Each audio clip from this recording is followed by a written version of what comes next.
जवानों से मोबाइल रख लिए जाते हैं। उसको करना होगा ना, वो अपना मोबाइल से नहीं करेगा। चेक करना है, छीन लिया, ये बिल्कुल गलत है। पूरी फॉल्स ट्रांसपेरेंसी ऑफ फेथ पे जी। तो मुझे अपने जवान के ऊपर भरोसा है कि ये बंदा जो है ना, ये गलत नहीं करेगा। तो जो कमांडिंग ऑफिसर, जो कंपनी कमांडर, जो प्लाटून कमांडर है, ही शुड स्टैंड। वो खड़ा हो जाना चाहिए कि भाई पहले तो आप मेरा मोबाइल लो, उसके बाद स्टार्ट करो।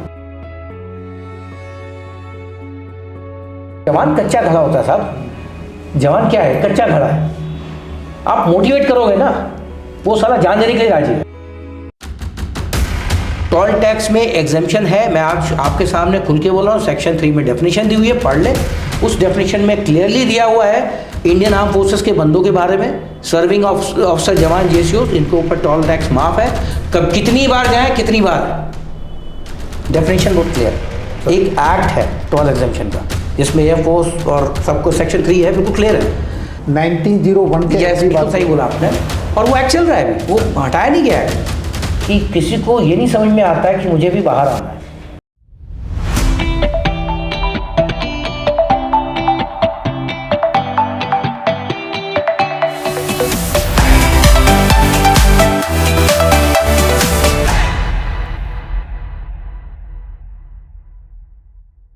जय हिंद साथियों, आज हमारे साथ हैं कर्नल अमित कुमार जी। सर, आपका बहुत बहुत स्वागत। थैंक यू साहब। जय हिंद साहब। जय हिंद साहब। जय हिंद सर।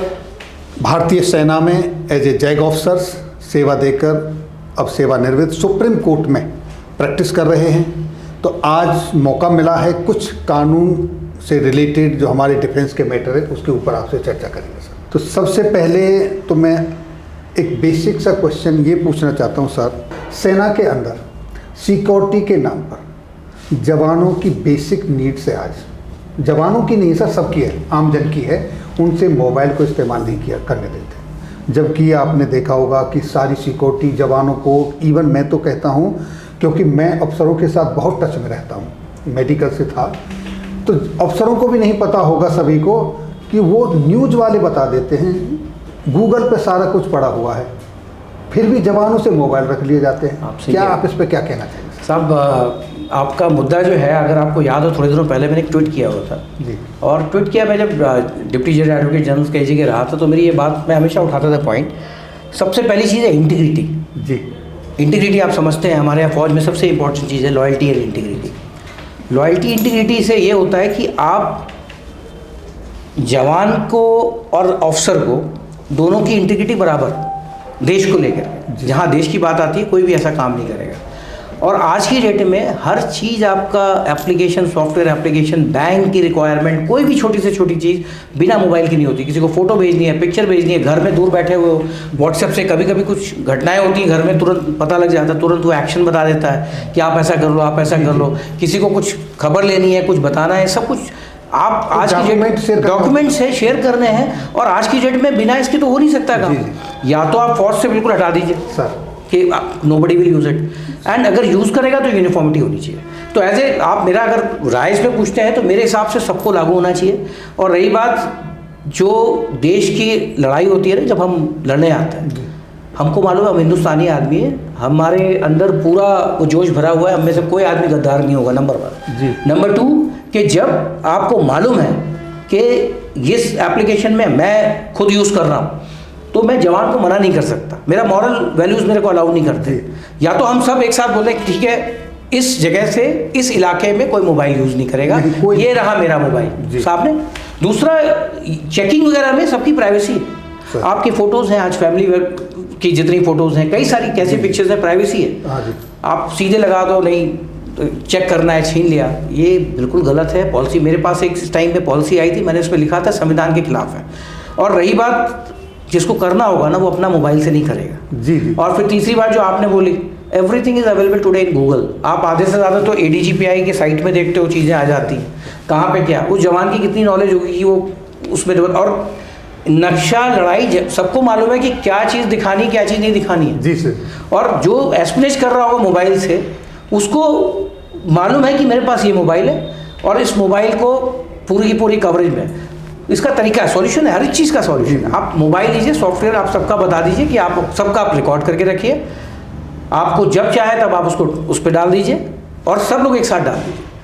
तो मेरे हिसाब से तो मोबाइल मना नहीं होना चाहिए आज की डेट में। जवानों को पूरा हक है और पूरी तरीके से उनकी प्राइवेसी भी है, कुछ ही नहीं सकता किसी मोबाइल को। अगर आपको लगता है कि नहीं आपने कुछ ऐसा है आपके में, आप जाके मजिस्ट्रेट से ऑर्डर लीजिए, ले लीजिए मोबाइल, चेक करवा लीजिए, या अपना पहले मोबाइल कन्फिस्केट कीजिए, कन्फिस्केट करने के बाद बोर्ड ऑफ ऑफिसर से उसके बाद आप उसको करवा लीजिए, अदरवाइज़ आप नहीं ले सकते। यहाँ मैं बहुत सारी घटनाएं ऐसी देख रहा हूँ जो कि गलत है और अच्छा एग्जाम्पल नहीं दे रही। उससे फिर भाई एक ऑफिसर और जवान का रिलेशनशिप जो होता है ना, ट्रांसपेरेंसी ऑफ फेथ पे रहता है, पूरी फौज ट्रांसपेरेंसी ऑफ फेथ पे। तो मुझे अपने जवान के ऊपर भरोसा है कि ये बंदा जो है ना ये गलत नहीं करेगा। तो जो कमांडिंग ऑफिसर, जो कंपनी कमांडर, जो प्लाटून कमांडर है, ही शुड स्टैंड, वो खड़ा हो जाना चाहिए कि भाई साहब इसकी अगर आप इस पर डाल रहे हो तो मैं आता हूँ, पहले तो आप मेरा मोबाइल लो उसके बाद स्टार्ट करो। ये एक तरीका है फौज में, आप ट्रांसपेरेंसी ऑफ फेथ को लाते हो, अपने जवान के अंदर वो चीज़ डालते हो कि भाई हम लोग जो है ना एक ही हैं, हम में से कोई कॉलोनियल माइंडसेट जो होती है ना, कॉलोनियल माइंडसेट से काम नहीं चलता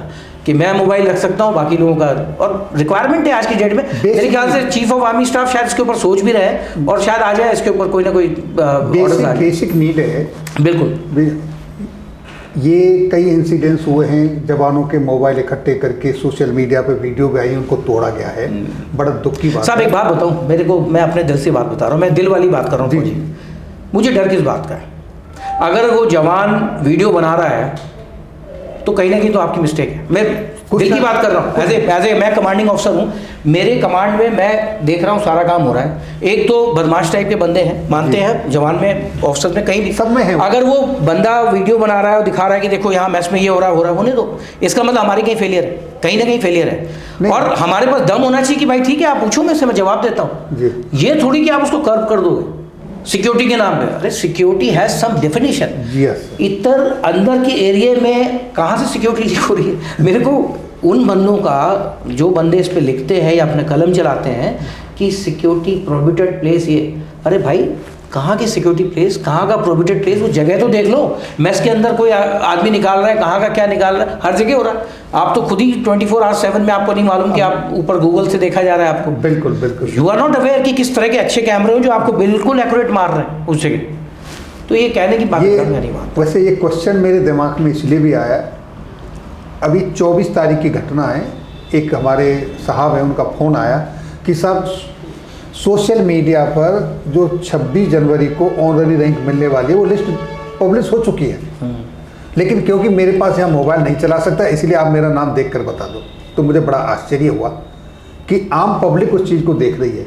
बिल्कुल। और मेरे जैसे उस इंफॉर्मेशन को शेयर कर रहे हैं लोगों के साथ, लेकिन जिसको वो हक मिलने वाला है, जो इंतज़ार कर रहा है, उसको देख नहीं पा रहा। उस maturity, sense of maturity, understanding plus technology जो आगे चल रही है, ये सब अगर आप नहीं करोगे तो कहाँ से पता? बिकॉज क्या होता है ना कि आप जब आप इन सब चीज़ों की बात करते हो तो आपको मालूम है कि भाई ये टेक्नोलॉजी है, इसके हिसाब से ही हमें अपना मानसिक स्तर बढ़ाना है। हमें आज की डेट में जवानों को उसी तरह तैयार करना है कि भाई इस तरह, क्योंकि उससे फ़ायदा हमें है। कल को टेक्नोलॉजी अगर उसको मालूम है और वो हैंडी हो जाएगा तो आगे आने वाले काम में हमें फ़र्क पड़ेगा, और किसी का तो नहीं, इसका तो फ़र्क हमें पड़ेगा। बिल्कुल। तो इसलिए टेक्नोलॉजी को हमें साथ में लेके चलना पड़ेगा, उसी हिसाब से अपने जवानों को भी तैयार करना पड़ेगा, चलना पड़ेगा जवानों को उसी हिसाब से। किसी भी तरह की टेक्नोलॉजी उसको लेके चलना पड़ेगा। चलिए सर, आपने बहुत अच्छे बेबाक आपने इस पर अपनी राय रखी, और राय नहीं रखी बल्कि कानूनी तरीके से भी बताया। अब मैं दूसरे मुद्दे पर आता हूँ। आज टोल टैक्स पर, टोल प्लाजाओं पर जवानों के साथ, वो अफसर भी हैं जवान भी हैं, इस तरह की बदसलूकी होती है टोल एग्जिम्पशन को लेकर। अगर टोल वाकई एग्जिम्प्टेड है तो क्यों ना सर्विंग जवानों को, अफसर्स को फ्री फास्टैग दे दिया जाए। अगर नहीं एग्जिम्प्टेड है तो वो माइंडसेट क्लियर कर दिया जाए कि नहीं आपका एग्जिम्प्टेड नहीं है। तो कन्फ्यूजन की स्टेट बनी हुई है। समझ गया मैं आप जो बोलना चाह रहे हैं पॉइंट। मैंने आज नहीं 2018 में एक लेटर के थ्रू मुद्दा उठाया था, जब मैं सिटिंग सर्विंग डीजैक था 12 को, तब मैंने एक लेटर भेजा था।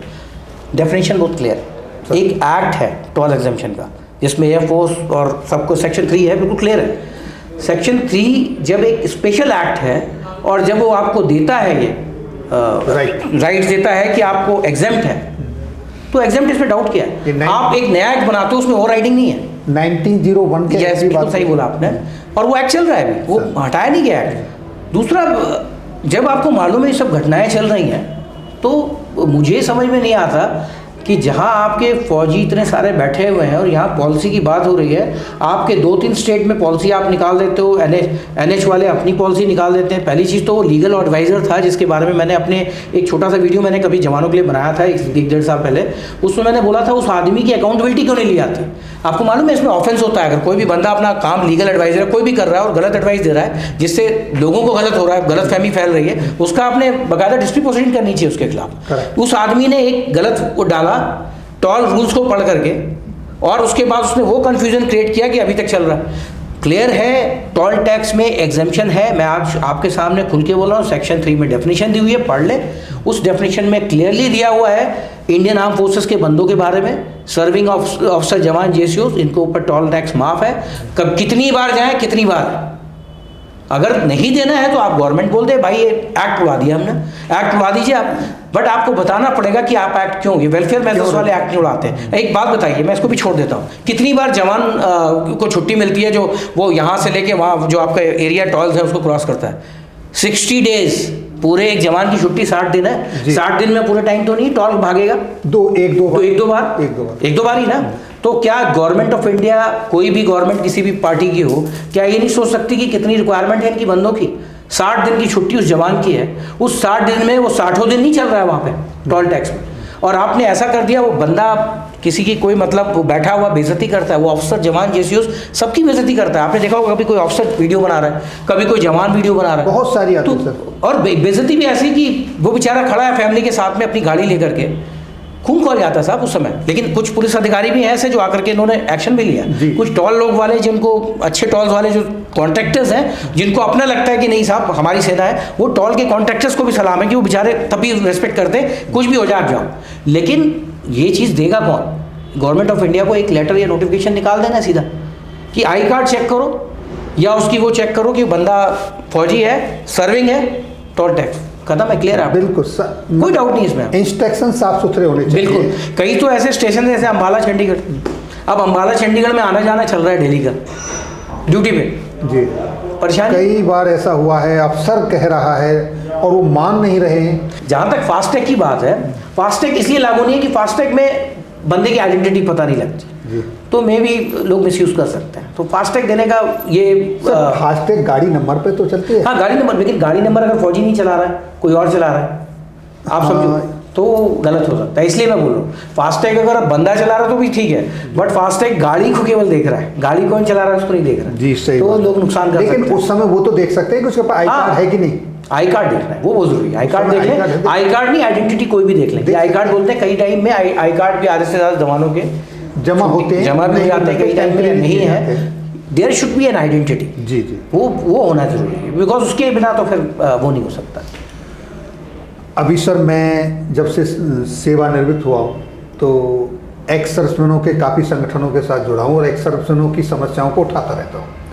पिछली बार हमारे फेडरेशन ऑफ वेटरन्स एसोसिएशन की 12 जनवरी को आगरा में एक मीटिंग हुई थी और उसमें वहाँ पर काफ़ी संस्थाओं के मुद्दे आए थे कि भूतपूर्व सैनिकों का भी टोल टैक्स एग्जेम्प्ट होना चाहिए। हाँ, इसके लिए हमने भी लेटर लिख दिया अपने अध्यक्ष महोदय के माध्यम से।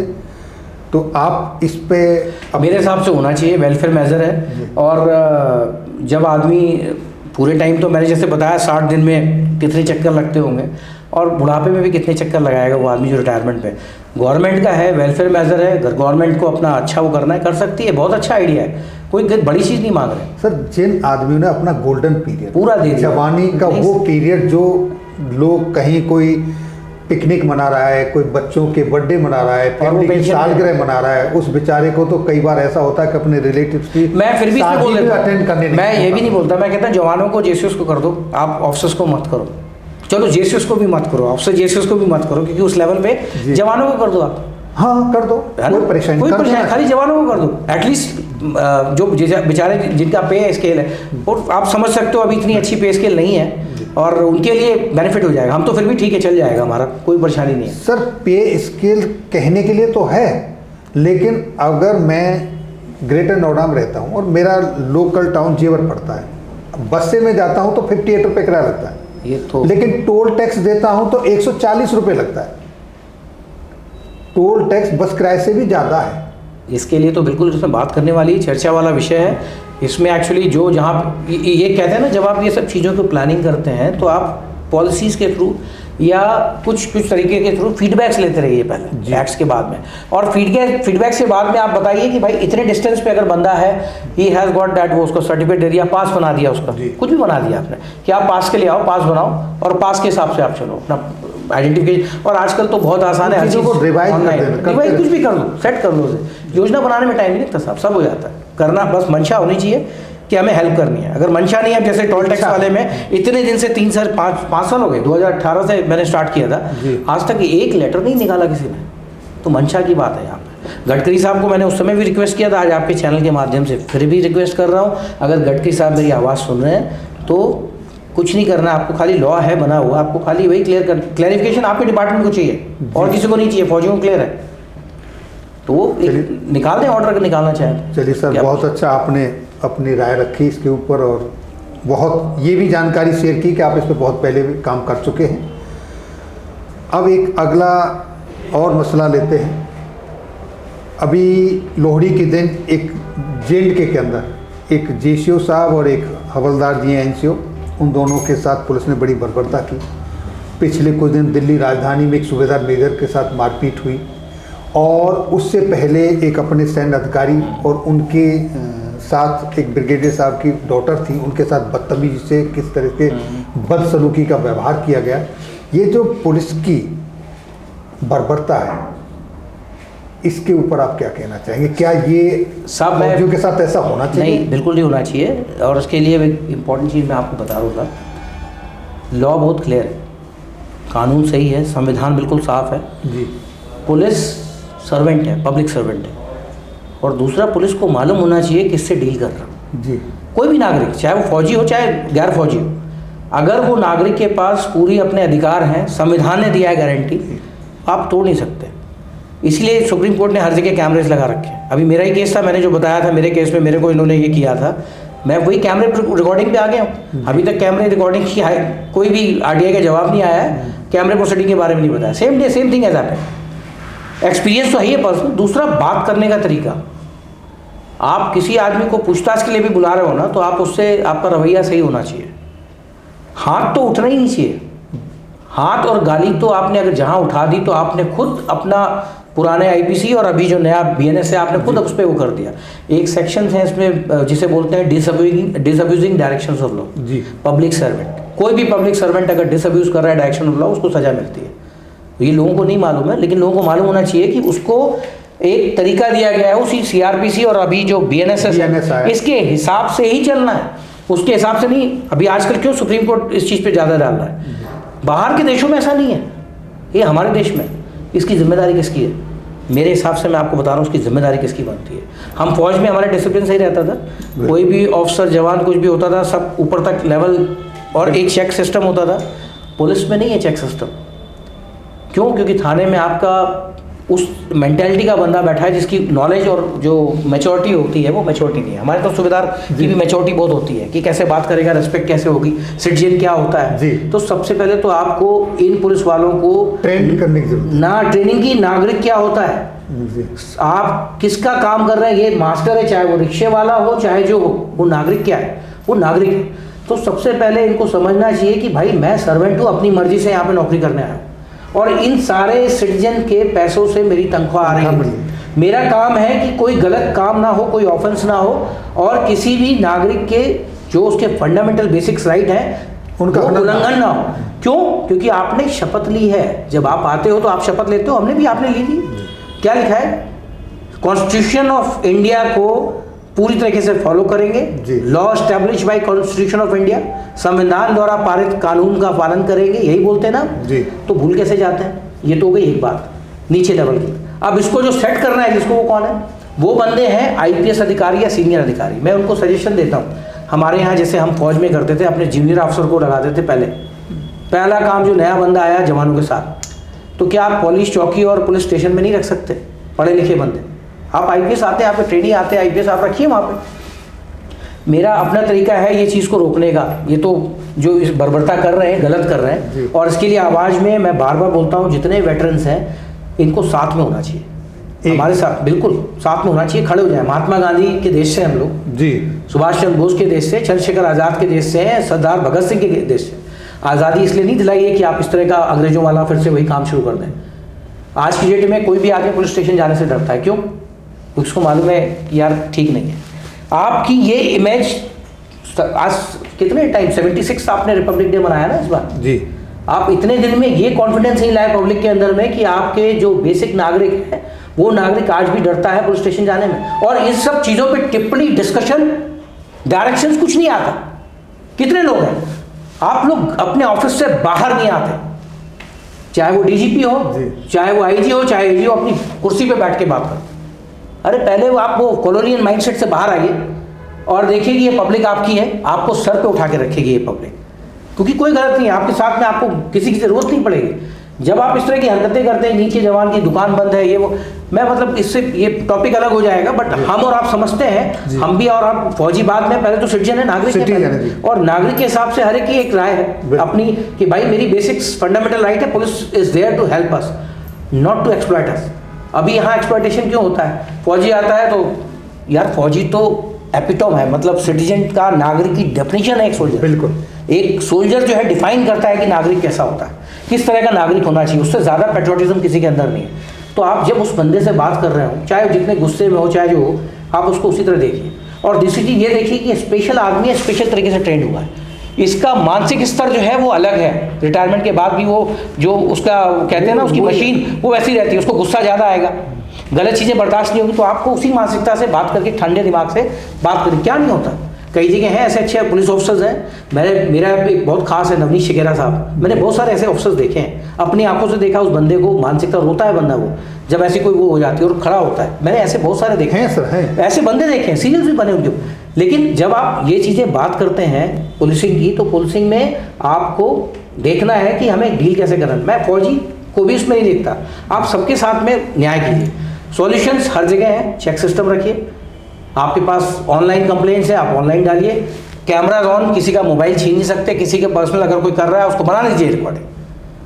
मैंने तो रिकॉर्डिंग बनाने में तकलीफ क्या है आपको? कोई नहीं, बनाने दीजिए, उसका अधिकार है। आप जो कर रहे हैं आप डायरेक्शन पास कीजिए, बिल्कुल, अगर आपको अच्छा कर रहे हैं। अब मैं हेड हूँ, अगर मेरे डिपार्टमेंट मेरे को, मैंने कसम खाई है संविधान के रहते हुए कि मैं संविधान के दायरे में लॉ का पालन करूंगा, अपने सिटीजन की जो राइट है उसकी प्रोटेक्शन भी मेरी पुलिस की जिम्मेदारी है। कोई और हनन कर रहा है, या तो आप खुद ही अगर हनन करने लोगे तो फिर कैसे चलेगा? मेरे केस में भी यही हुआ। मेरे को तो एसएचओ साहब ने ये भी बोला था कि मैं इंस्पेक्टर हूँ और आप जब बैठे हैं आपको खड़ा हो जाना चाहिए मेरे लिए। मैं कर्नल रैंक का ऑफिसर हूँ, सस्पेंड चल रहा है उस समय, बट सोचिए वाली बात है, मानसिकता ये देखा था कि मानसिकता क्या है। गलत स्टेज में डाल दिया, मेरे पास पावर है, I can abuse it because nobody is noticing, nobody is checking it, and I have personally experience. But मैं इससे ज़्यादा मजबूत होकर निकलता हूँ, क्योंकि मेरे को कोई फर्क नहीं पड़ता। आपको मालूम है कमांडोज किया हुआ है, डंडे पड़े पिटरेट पड़े कुछ फर्क नहीं पड़ने वाला, दिमाग नहीं चेंज होगा। बड़ी भट्टी से तब के निकले हुए हैं। यहाँ पे तुम जला दो, काट दो, पलट दो, कुछ नहीं फर्क वाला। बोलूंगा भाई, आखिरी दम तक वही बोलूंगा, डर नहीं लगता, इसलिए तो बाहर आए। बहुत अच्छा सर, अच्छे से आपने बताया। इसके संदर्भ में कुछ ऐसे कायदे कानून भी हैं कि वर्दी एक देश की सेवा कर रहा है जवान, उसको अरेस्ट, ऐसी कोई धारा है कि जिनके तहत कर सकते हैं या नहीं कर सकते? मैं आपको बताता हूँ, देखिए बीएनएस ने भी निकाल रखा है जिसमें रिक्वायरमेंट है, सेक्शंस हैं उसमें। मैं लीगल ज़्यादा उसमें नहीं बात करूँगा, मैं बिल्कुल नाम आम लोगों को समझ में। पहला काम ये है कि जब कोई फौजी अरेस्ट, तो पहले तो नहीं ऐसे कर सकते, दे हैज़ टू बी कोई कॉग्निजेबल ऑफेंस होना चाहिए। और अरेस्ट से पहले, आज अगर 7 साल से नीचे का है तो उसको नोटिस देनी पड़ती है, अरेस्ट रीजंस बताने पड़ते हैं। बहुत अच्छा कानून है नया वाला जो आया है, कुछ चीज़ों में अपवाद है, बट लेकिन कानून ओवरऑल एक राइट देता है उसको, बंदे को जिसको आप परेशान कर रहे हैं। एक ये तो हो गया एक मुकदमे का बात, मैं जो बता रहा हूँ। जो कमांडिंग ऑफिसर है, उस जवान जो है वो जवान उसके अंडर ही में रहता है।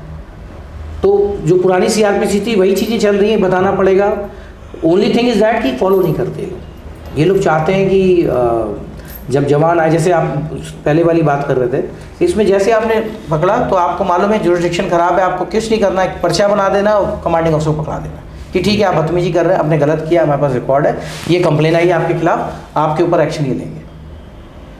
भाई सारे ऑफेंसेस के केवल मर्डर, रेप, कल्परेबल होमिसाइड, 3 ऑफेंसेस ऐसे हैं जिसके ऊपर आप एक्शन नहीं लेते। अदरवाइज आर्मी के पास जुरिस्डिक्शन, स्टेशन हेडक्वार्टर वहाँ पे अटैच हो जाए जैसे भी हो। दूसरा ये है कि जब जज के पास में वो बंदा पेश करते हैं आप ज़बरदस्ती ले आके, जज को और पुलिस को सबसे पहली चीज़ है मानसिकता का चेंज होना, कि जब वो जज के पास आता है या पुलिस के पास आता है तो जो इंचार्ज है जुडिशियल वाला और या पुलिस इंचार्ज है, उसको सबसे पहले सोचना है यार ये अभी एलिगेशन है, ये कन्विक्शन नहीं है, ये कन्विक्शन की तरह बिहेव करता है कि कन्विक्टेड है बंदा, एलिगेशन है और एलिगेशन है, चलो ये फौजी आदमी है, इसको जेल और जुडिशियल कस्टडी भेजेंगे, क्रिमिनल्स के साथ में वहाँ बैठेगा वो, और इसने इतनी सेवा की इस देश की, ये लायक नहीं है इसके, कस्टडी है ना, पुलिस कस्टडी। एक सीआरपीसी में सेक्शन 169 है कस्टडी को लेके, जहाँ पे मैं बोलता था कस्टडी जो है आप वहाँ पे जज भी है बोल सकता है let him be in military custody in case there is requirement, और एडवाइस करके उसको भेज दो आप मिलिट्री कस्टडी में, बंदा आएगा अपना लेके चला जाएगा, उसके बाद उसका सीओ कमांडिंग ऑफिसर के पास पूरी पावर्स है मैजिस्ट्रेट से लेके वो कर सकता है आगे का एक्शन।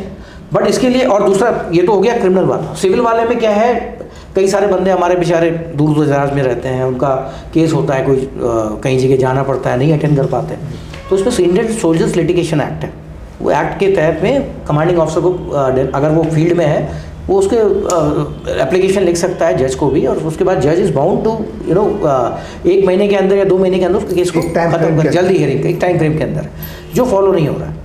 जबकि बताते पहले ऐसा होता था, कि कैमरा जो है ना आज की डेट में, ये तीसरी आंख जो है ये सबसे बढ़िया है, और अब इसको तो बीएनएस में चश्मदीद गवाह के तौर पर यूज किया जा रहा है। चश्मदीद गवाह आपका, अगर आप व्हाट्सएप पे भी किसी पुलिस वाले को इन्फॉर्मेशन दे रहे हो, वो इलेक्ट्रॉनिक मोड मानी जाती है, इसकी डेफिनेशन है बीएनएस में जी। किसी भी तरीके की इंफॉर्मेशन इलेक्ट्रॉनिक मोड से अगर आपने दी है, that is taken as information as part, certificate सीधा है, हैश वैल्यू के सॉफ्टवेयर बने हुए हैं, अपना हैश वैल्यू लगाओ, सर्टिफिकेट लगाओ और आगे जाके कंप्लेन कर दो। लोगों को मालूम नहीं है, बट कानून बहुत साफ है, किसी भी बंदे के साथ कुछ गलत होता है, अपना वीडियो बनाया, जो भी वीडियो के साथ में हैश वैल्यू निकालो, उसका सर्टिफिकेट बनाओ, साइन करो, कंप्लेन के साथ भेज दो, सर्टिफिकेट क्लिप पेन ड्राइव के साथ में, या व्हाट्सएप पे भेजा, व्हाट्सएप पे वो भेजो, साथ में सर्टिफिकेट भी भेजो कॉपी, और बोलो ऑनलाइन भी एफआईआर, ऑनलाइन सब हो रही है एफआईआर। बट वही मंशा, अगर आप कानून बना लो, कुछ भी कर लो, अगर आपकी मानसिकता सही नहीं है ना, आप कुछ नहीं कर सकते, आपको उठना पड़ेगा, सीट पे बैठ के काम नहीं हो सकता। मैं सबको बोलने वाला हूँ, जितने भी पुलिस, ये जितनी एट्रोसिटीज़ हो रही है, बिकॉज हेड जो है they are not taking the things for, मतलब they are taking things for granted, और वो ये नहीं समझ रहे हैं कि देश जो है हमें चलाना है। अगर आपको अपने देश से प्यार है तो आपको अपने नागरिकों से भी प्यार होना चाहिए, और इसी हिसाब से जो अफसर बनाया जाता है, चाहे वो आर्मी का अफसर हो या इंडियन पुलिस सर्विसेज का हो या इंडियन एडमिनिस्ट्रेटिव सर्विसेज का हो, ये ऑफिसर्स का काम ही है कि आप उस तरीके की मानसिकता वाले बंदे हैं जो अपने देश से प्यार करते हैं, देश से प्यार करते हैं, मतलब अपने नागरिक से प्यार करते हैं, और आपका काम है कि यहाँ पे पीस, लॉ एंड ऑर्डर, ये सारी चीज़ें एक तरीके से रखें और जिम्मेदारी से लें, हर आदमी को एक आंख से देखें। ये नहीं कि एक बड़े आदमी को आप बुला रहे हो, उसका केस पहले हो रहा है, उसके लिए फ़ोन कर रहे हो, और एक जो रिक्शे वाला बंदा है या कोई बेचारा ठेला वाला बंदा है उसको इग्नोर कर रहे हो, तो तब उनके अंदर, और इसके लिए गवर्नमेंट का क्या काम है, गवर्नमेंट का काम है इसके लिए कैंपेन चलाना। अब कैंपेन से मैं 100 मीटर रिस्पॉन्सिबिलिटी पे आता हूँ, अगर आप परमिशन दे तो मैं थोड़ा सा बोलता हूँ, आपके चैनल के माध्यम से उसको जाना भी चाहिए। मेरा एक 100 मीटर रिस्पॉन्सिबिलिटी का फॉर्मूला है, उस फॉर्मूले में जैसे हम और आप देश की सेवा करते हैं, इलाका हमें बांट दिया जाता है कि इस इलाके से इस इलाके तक कोई बंदा नहीं है, ये हमारी रिस्पॉन्सिबिलिटी, एरिया ऑफ रिस्पॉन्सिबिलिटी। मैं एज ए नागरिक, हिंदुस्तान की इतनी बड़ी जनता है, ट्रेनिंग के टाइम पे बताते थे, ट्रेनिंग के टाइम ये मेरा एरिया है, इतना एरिया। मैं यही बोलता हूँ कि तुम लोग हर जगह रोते हो, कुछ नहीं करने की जरूरत है, अपने आप दूसरे को उंगली ना डालो, पहले अपने आप को देखो। मेरी 100 मीटर रिस्पॉन्सिबिलिटी छोड़ दो, मैं 10 मीटर बोल दो, 100 मीटर बोल दो, जो तुम्हें लगता है कि मेरी ये रिस्पॉन्सिबिलिटी है कि इस इलाके में 10 जहाँ मैं रह रहा हूँ, यहाँ कोई भी बंदा रात में भूखा नहीं सोएगा। मेरी जिम्मेदारी है एज ए नागरिक इस देश की, अगर मैं इस देश का नमक खा रहा हूँ, यहाँ कोई बंदा भूखा नहीं सोएगा, किसके साथ कोई अन्याय नहीं होगा, कोई रोता हुआ नहीं होगा, या जो भी रिलेशन आपको लगता है कि आप उस दायरे में कर सकते हो, वेलफेयर कर सकते हो, कुछ भी कर सकते हो, आप वो करो। अगर हर एक आदमी ऐसे ऐसे अपना इलाका बांट लेगा, क्या आपको लगता है हमारे देश में कोई प्रॉब्लम आएगी? कोई नहीं आएगी, नहीं आएगी ना। ये 100 मीटर का फॉर्मूला मैंने, जब मैं रिटायर हुआ था, मैं इस पर सोचता हूँ। मैं फ्रीडम फाइटर्स के घर से आता हूँ, मेरे नाना जी चेतराम आज़ाद जी स्वर्गीय श्री, तो इन्होंने मतलब हमें, मम्मी से और हमारे जो लोगों से सारी यही चीज़ें पता लगती थी। बोरे में बैठा के अंग्रेजों ने मारा, उनकी किताबें पढ़ता हूँ मैं। जी जी, हिस्ट्री। हमारे घर वालों की, हमारे घर में 2 फेस्टिवल ही बनते थे, 26 जनवरी और 15 अगस्त, तो हमें याद है, जिसमें मदर जो है रात भर झंडियाँ लगाती थी, हम लोग सारे खड़े होकर सुबह जनगण मन टाइम पे गाना। ये सब चीज़ें हमें बचपन से आई हैं। बट आज कहाँ है? आज वो हैरी पॉटर, आज वो सारी वेस्टर्न कल्चर की तरफ जा रहे बच्चे हमारे। रामायण महाभारत जो हमारे मेन जो नैतिकता की चीज़ें सिखाते हैं वो नहीं है, वो है नहीं, क्योंकि कैंपेन नहीं है हमारी। कौन कैंपेन कर रहा है? गवर्नमेंट। एवरीबडी, गवर्नमेंट को, और प्लस जो एनजीओज बैठे हैं उनको भी यही करना चाहिए। देश अच्छा बनाने के लिए हम हर जगह, मैं फंडामेंटल ड्यूटीज की बात करता हूँ ना, सबको राइट्स मालूम है, फंडामेंटल राइट्स मेरे ये हैं, मेरे साथ ये नहीं, but what about fundamental duties? 51 alpha किसी को पता नहीं, पढ़ते नहीं। 51 अल्फा में यही है कि मैं देश में एक साथ टीम के साथ काम करूंगा। अगर आप देखो 51 अल्फा पे केवल फौज चलती है, फौज चलती है। फौज एक अच्छी ऐसी ऑर्गेनाइजेशन है, क्यों ऑर्गेनाइजेशन ही अच्छी है? क्योंकि चलती ऐसी है, टीममेट से नीचे नीचे चेक बैलेंसेस बने हुए हैं। एक आदमी ने गलत किया, दूसरा आदमी आ गया, दूसरा आदमी ने चेक किया, तीसरा, सारे एक तरीके से बना हुआ है सिस्टम। लेकिन ये सिस्टम तभी चलता है जब हेड जो है ना इम्पार्शियल, ट्रांसपेरेंसी और फेथ के बेस पे चले। मानेक शॉ जैसे, सैम जिसको आप भी मानते हैं, हम भी मानते हैं, करिप्पा, जनरल करिप्पा, ऐसे एग्जाम्पल्स रहे हैं जिन्होंने हमारे मतलब खून में, अभी भी मैं आपसे बोलता हूँ, देखिए रोंगटे खड़े होते हैं। क्यों खड़े होते हैं? क्योंकि हमें पुराने चावल हमें बोला जाता है, हमें पुराने से, मेरे सीईओ होते थे general Ambu, vice chief of army staff, retire हुए, कंपनी कमांडर थे उस समय मेजर साहब, मेजर ग्रेवाल जी। ये ऐसे लोग थे जिन्होंने हमें, मतलब मैं पलटन की बात करूँ, मैं पलटन बड़े अच्छे ऑफिसर्स थे, सूर्यवंशी सर, महापात्रा सर, मतलब कीर्ति चक्र, ऐसे ऐसे बड़े बड़े बंदे हैं, AK सर, मोहित शक्तावत सर, अनादि आत्रे, मेरा जूनियर जीवक शर्मा, ये सब ऐसे ऐसे लोग हैं जिन्होंने हमें ट्रेन किया उस तरह से।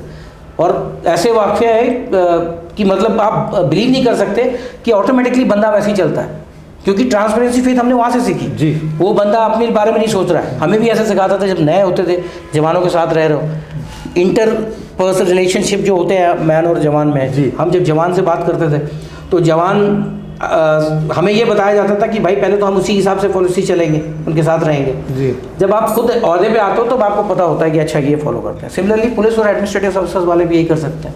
फर्स्ट टू अंडरस्टैंड दी पूरा मैगमा, बिल्कुल, उसके बाद आप उसमें नई नई चीज़ें लाओ। आज के लड़के अच्छे आ रहे हैं, वैसे देखा जाए जो यंग पीढ़ी आ रही है IAS की, IPS की, अच्छी आ रही है, बट वो यंग पीढ़ी उसको बैलेंस करेगा, उसको दबा दे कोई पॉलिटिशियन, वो थोड़ा सा मतलब उनको प्रोटेक्शन भी बहुत ज़रूरी है। कोई कानून में जब तक इनके आप ट्रांसफर्स वगैरह इनके हाथ में रखेंगे, बेचारे काम नहीं कर पाएंगे। इनके ट्रांसफर्स वगैरह भी ऐसे होने चाहिए कि कंट्रोल बाई सम पीपल, जिसको डिसाइड करो तीसरी पार्ट अपनी इच्छानुसार नहीं होने चाहिए। जब जिया है, जब उसको उठा के फेंक दिया। कुछ लोग बेचारे अच्छा काम करना चाहते हैं तो उनको दबा देते हैं। कई सारी चीज़ें, उनका सूटकेस रेडी रहता है। कई हैं, मैं कई सारे लोगों के नाम भी आपको भी मालूम है, कितने लोग बेचारे ट्रांसफ़र होते रहते हैं या उनको अपॉर्चुनिटीज़ नहीं दी जाती जो अच्छे होते हैं। बट देश के बारे में अगर हम बात करें, 100 मीटर्स रिस्पॉन्सिबिलिटी, आप जब आप ये चीज़ करेंगे आपको देश बिल्कुल अच्छी हालत में मिलेगा। एक अच्छे भारत का सपना देखना है तो ये सब चीज़ों के बारे में सोचना पड़ेगा, करना भी चाहिए, करना पड़ेगा। मैं तो अपने बच्चे को भी सिखा रहा हूँ, आगे देखते हैं मेरे जितने मैं जहाँ भी जाता हूँ टॉक करने, मोटिवेशनल टॉक, यही सब बातें बताता हूँ। अब यहाँ जब एक जवान के साथ ऐसी घटना होती है किसी पुलिस थाने में कहीं पर भी, तो क्या वहाँ के स्टेशन हेडक्वार्टर को या उनके कमांडिंग ऑफिसर को उनको एक्शन लेना नहीं चाहिए? बिल्कुल लेना चाहिए। आप बिल्कुल सही कह रहे हैं। स्टेशन हेडक्वार्टर की तो मॉरल रिस्पॉन्सिबिलिटी भी है, वैसे भी रिस्पॉन्सिबिलिटी है। कोई भी जवान के स्टेशन, मेरे ख्याल से पॉलिसीज़ हैं इस पर, अभी आ गई हैं, पॉलिसीज़ बनी हैं, लेकिन एक्शन ग्राउंड में नज़र नहीं आते। ग्राउंड में एक्शन नहीं आते तो उनके ऊपर एक्शन करना चाहिए। तो उनके ऊपर एक्शन कौन करेगा? वही GOC करेगा जो उनका बॉस है वहाँ पे। लखनऊ में जैसे एग्जाम्पल देता हूँ, लखनऊ में एक एरिया हेडक्वार्टर, उस एरिया हेडक्वार्टर में कोई भी कांड हो गया, कुछ भी हो गया, न्यूज़ आ गई, सबसे पहला काम है CMP भेज देना वहाँ पे। और मेरे ख्याल से अभी इन्होंने कर दिया, जहाँ तक अभी जाने लगे हैं लोग, मिलिट्री पुलिस वाले बंदे जाने लगे, मिलिट्री पुलिस, हाँ जाने लगे, वो जाके बंदे को लेके आना, सर्टिफिकेट लोकल वाले को देना, भाई कमांडिंग ऑफिसर का फ़ोन पे ले लो, व्हाट्सएप पे आपके BNSS में अब चेंजेस आ गए, वो अपना मोबाइल नंबर ले, मोबाइल पे व्हाट्सएप पे डाल दे, this is my officer please give it back. बस चेक करना है ना, चेक करो अपना बंदा, मैं आई एम सेंडिंग रैप, एक GSO CMP का बंदा उठाओ लेके आ जाओ, जो करना है बाद में बात करेंगे। बंदा नहीं जाएगा आपके हाथ में, बंदा नहीं जाएगा। दूसरा, बंदे को हाथ नहीं लगाना। कभी कभी कुछ चीज़ें ऐसी होती हैं कि खून खोलता है, आपको भी खुलता होगा। बिल्कुल। जब मैं अपने बंदे को देखता हूँ पीठ पे चोट लगी हुई है, मैं ये केवल ये सोचता हूँ कि हंसी आती है हमें तो, कि अगर वो बंदा अब केवल मार खा रहा है और चुप बैठा हुआ है तो उसकी ट्रेनिंग हमने उसको दी है। अगर वो बंदा दूसरे तरीके से आ गया और अगर हल्का सा भी उसके बॉस ने वहाँ पे बोल दिया, क्या होगा असर? आप सोचो कि जो पावर है इनको अपने आप संभाल के रखिए, सभी लोगों को मैं बोलता हूँ, क्योंकि अगर वो जीओसी और वो जो वहाँ बैठा है बंदा स्टेशन वाला, अगर उसने हल्की सी भी बोल दी कि नहीं जाओ, गो एंड कम बैक, फिर क्या होगा? फिर तो आप में हमें कोई डिफरेंस नहीं रहेगा जी। तो इसलिए मैच्योरिटी से हमने ऑफिसर्स बैठा रखे हैं। और आप लोग, आपका बंदा है गलत काम करता है, आप उसके ऊपर एक्शन नहीं लेते हो, आप बोलते हो ठीक है सस्पेंड कर दिया देखेंगे। ये तो दिखावा होता है, 4 दिन के लिए लाइन हाजिर कर। दूसरा ये गद्दारी भी मेरे को तो लगता है कि आप अपने फौजी के साथ अगर ऐसा कर रहे हो तो आप देश के साथ में गलत कर रहे हो। एक हिफाजत करने वाला बंदा है, फौज की बंदा जो है वो सेवियर है, वो हिफाजत कर रहा है देश के लिए, खड़ा है वो। अगर आप उसके साथ में अगर इस तरह की पॉलिटिशियन और डिप्लोमेसी खेल रहे हो तो आप गद्दार हो मेरे हिसाब से। मैं तो गद्दार बोलता हूँ, सिंपल, कोई डाउट नहीं इसमें। मंत्री भी गद्दार है, वो जो मंत्री उस पर एक्शन नहीं ले रहा, लेना चाहिए। होम मिनिस्टर जो भी, बिल्कुल जिसके अंडर में वो आता है उनको रेस्पॉन्सिबिलिटी बनती है। बिल्कुल। और ये चीज़ आज सोशल मीडिया पे तुरंत पहुंच जाती है, ऐसा नहीं कि पहुंचती नहीं उनके पास। सबको मालूम है, सबके पास व्हाट्सएप, सबके पास मोबाइल है, गवर्नमेंट ने दिया हुआ, उस पर व्हाट्सएप चल रहा है, वो भी गवर्नमेंट ने दिया हुआ है। बट जब लोग चुपचाप बैठ जाते हैं तो दुख होता है। दुख इसलिए नहीं होता, मेरे को कुछ फर्क नहीं पड़ता, आप अपनी नौकरी के साथ इंसाफ कर रहे हो नहीं कर रहे हो, वो ज़्यादा इंपॉर्टेंट। आप नहीं कर रहे, तनख्वाह ले रहे हो आप गवर्नमेंट ऑफ इंडिया की, कसम आपने खा ली और कसम तोड़ दी, तोड़ रहे हो, कसम तोड़ रहे हैं, और उसका मनोबल बढ़ रहा है, जिससे वो गलत किया है। बिल्कुल ऐसा हो रहा है, उसका मनोबल। बिल्कुल। तो सर बड़ी अच्छे आपने अपने विचार रखे इसके ऊपर। अब मैं एक और नए मुद्दे पर आना चाहता हूँ। पिछले 1 दशक से सेना के अंदर बदलाव का दौर चल रहा है, काफ़ी बदलाव हो रहे हैं। कभी यूनिफॉर्म बदल जाती है, कभी प्रमोशन पॉलिसी में बदलाव आ जाता है।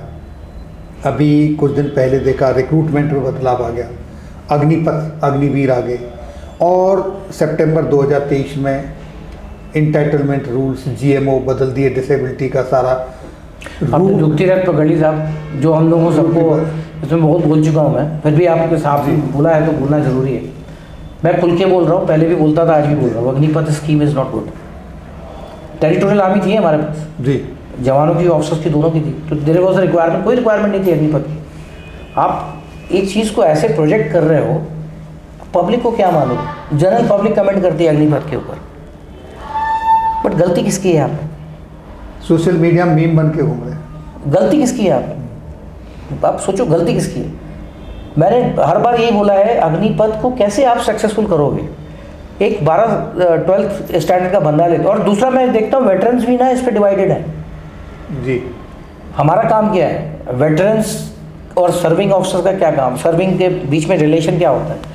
वेटरन एक वो बंदा होता है जो सर्विंग को प्रोटेक्ट करता है जी, क्योंकि उसकी फ्रीडम ऑफ एक्सप्रेशन है नहीं।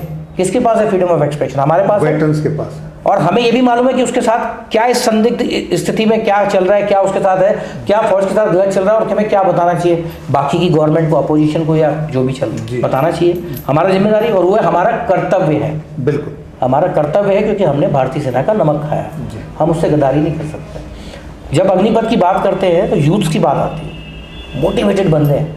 हिंदुस्तान है, आपको मालूम है, यहाँ हर एक बंदे के अंदर जोश भरा हुआ है, जोश है। इट इज़ जस्ट दैट कि नहीं मिला मौका तो देश की सेवा नहीं कर पा रहा वो है। अलग बट बात। पेट्रियोटिज्म की जहाँ बात आती है, जहाँ देश की बात आती है, हमारे सारे यूथ जो है वो एक हो जाते हैं। 12th क्लास का पढ़ा हुआ बंदा लिया आपने, उठाया, 4 साल उसके वेस्ट कर दिए, फिर आप बोलते हो कि यू गुड फॉर नथिंग, निकलो, आप कोई नौकरी नहीं दे रहे हो। अब वो 12 साल के बाद में जो 3 साल का गैप उसके साथ वाले का, मैं एजुकेशनल पहले जी बता रहा हूँ, क्या वो कॉम्पीट कर पाएगा? फौज की ट्रेनिंग 4 साल की आपको और हमें दोनों को मालूम है। ऐसा रगड़ा लगता है उसको, तो हथियार नहीं मालूम होता है कौन सा। दूसरा रॉकेट लॉन्चर 4 साल के बाद ही हम पकड़ाते हैं, ग्रेड वगैरह मानते हैं ना आप। ट्रेनिंग में पूरी ट्रेनिंग नहीं हो पा रही सेंटर में, ये भी आपको मालूम है। सेंटर 6 महीने 7 महीने में तैयार नहीं कर पाता, उसकी 1.5 साल ट्रेनिंग, एनुअल ट्रेनिंग कैंप हमारे लगते हैं, हम ट्रेन करते हैं उन लड़कों को। और हमारे यहाँ हम यही बोलते हैं कि नए लड़कों को हम कहीं भी गार्ड पे या वहाँ नहीं, सेंट्री पे नहीं लगाएंगे, बिकॉज ऑफ द एक्सपीरियंस, हथियार का प्लस पकड़ना, क्या कहाँ से क्या आ रहा है हर जगह। तो इन्फेंट्री की नौकरी मेरी 14 से खिलाएगी, 3 से खिलाएगी। 5 साल के बाद ही पक्का सोल्जर कैप बनता था। 5 साल के बाद वो उस लेवल पे आता है कि अब इसको LMG के बारे में मालूम है, लाइट मशीन गन के बारे में मालूम है, रॉकेट लॉन्चर के बारे में मालूम है, ये इसको पकड़ लेगा। आपको याद है हम लोग के यहाँ जब भी रॉकेट लॉन्चर कोई पकड़ता था तो एक चिट साइन करता था जी, याद है? मिठाई की चिट, 1 किलो मिठाई। चलता था नहीं चलता था? वो अभी भी चलता है। बट वो कब चलता था? क्योंकि वो 4 साल के बाद उसको RL पकड़ाया गया, उसके लिए बड़ी चीज़ होती थी कि 5 साल के बाद आज मैंने रॉकेट लॉन्चर पकड़ा हुआ, आज RL मैं जब बहस कर रहा था ऑनरेबल हाई कोर्ट में दिल्ली में, तो मैं यही चीज़ें बता रहा था। मैं कहता इन्फेंट्री भी छोड़ो आप, एयरफोर्स और जो टेक्निकल आर्म्स इनकी हालत ख़राब हो जाएगी जी। कोई शिप थोड़ी पकड़ा देगा आपको, कोई हर एक चीज़ की अपनी वो होती है। एक योजना आती है या थोपी जाती है, उस पर कोई कुछ बोलता नहीं है ऊपर में। जनरल साहब लोगों को बोलना चाहिए।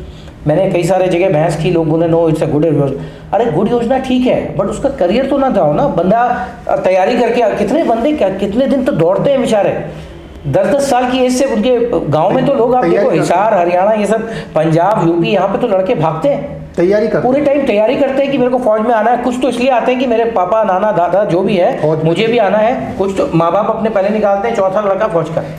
गांव में रीत है भाई, राजस्थान वगैरह में वहाँ रीत है कि भाई घर से पैसे से भी मजबूत है, लेकिन तब भी कहेंगे नहीं यार ये लड़का है फौज में जाएगा। अब वो बंदे का सपना तोड़ दिया आपने। वापस आने के बाद शादी क्या करेगा? कौन बाप अपनी बेटी का हाथ ऐसे लड़के के हाथ में देगा जिसका टेम्पररी होगा? आप खुद सोचो। बिल्कुल सही बात, नहीं देगा। ये तो तरीके हैं अंदर। और उसके बाद जब बंदा आने के बाद क्वालिफिकेशन, उसको एजुकेशनल कुछ समझ में नहीं आ रहा है, आपके पास क्या जॉब रह जाता है उसके पास के लिए? गार्ड ड्यूटी, यही है मेरे हिसाब से। तो जिस हिसाब से सिक्योरिटी और ये सब देखने के बाद गार्ड ड्यूटी रह गई। कोई MBA, IIT ये तो भूल जाएगा सपना, तो आपने उसको वहीं मार दिया। 4 साल एजुकेशन से तो हट गया, एजुकेशन से हट गया, दोबारा नहीं आ सकता। अब नहीं आ सकता उस स्ट्रीम लाइन में आने, स्ट्रीम लाइन में। दूसरा, जब आपने उसको 4 साल के बाद निकाला, उसको लेगा कौन? अभी 2-3 कंपनीज है ना गवर्नमेंट के कहने पे बोल देती हैं we will take care of. Take care of में बताओ कि किस ओहदे पे रख रहे हो उसे। गार्ड बनाओगे और क्या रखो? कोई तरीका वो पढ़ेगा ना तभी तो। बिल्कुल। फिर उसको ये सर्टिफिकेट मिलेगा, एक सर्टिफिकेट की कोई वैल्यू नहीं है। आप लोग को प्रोजेक्शन करना है अच्छा बनाने के, दिखाने के लिए 4 वेटरन्स खड़े कर दिए अपने साथ में, वो वेटरन सही सही बोलेगा, लगा दिया आपने। बट कम से कम प्लान तो करिए ढंग से। और दूसरा, टेरिटोरियल आर्मी के बंदे किस लिए रखे हुए थे? टेरिटोरियल आर्मी किस लिए खड़ी की हुई है आपने भाई? आप टेरिटोरियल को ही थोड़ा मैनिपुलेट कर देते, वो बढ़ा देते थोड़ा, उससे टेरिटोरियल दो, उसी में स्ट्रेंथ इनकी मेन। और आपने मालूम है रेजिमेंटेशन, साहब मैं और आप पुराने आदमी हैं, आपको मालूम है रेजिमेंटेशन कैसे बनती है? 4 साल में लड़का क्या बोलते हैं उसे, बच्चा बोलते हैं ना इसे, नटखट बोल देंगे कि अभी ये थोड़ा शैतान। और जो NCO वगैरह होता है वो कहता है कि नहीं आएगा, धीरे धीरे आएगा।